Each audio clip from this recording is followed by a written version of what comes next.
Yeah, if you can tell me what exactly is this issue? Yeah, this was a compound wall had been raised beyond permissible heights and a waterfall had been installed on the inner side to benefit the individual living in flat 002 on the ground floor.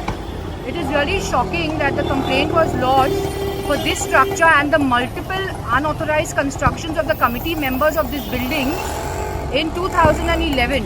The BMC has spared no efforts to protect these structures by delaying demolition, and in many cases the structures have gone for stay. In this particular structure now, due to the intervention,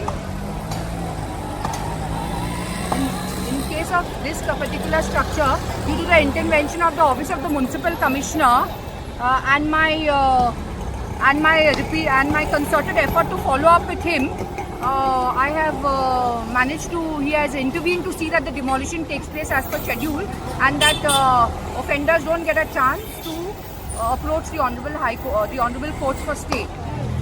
So there are other multiple illegal constructions inside also, and these are because the committee members who hold 11 out of 14 flats in this building in a quid pro quo have aided and abetted each other's unauthorized construction. Okay, now in this issue, who has been instrumental in helping you out, in helping you out with the action? The due process of law has been followed, Okay. Which has been worked considerably for a long time by the ward officers, Okay. sparing no efforts to protect the structures. Okay. I probably feel that they have been warned by the municipal commissioner of disciplinary action if the matter didn't reach its logical conclusion, and therefore this has happened as per the due process of law. Okay, thank you very much.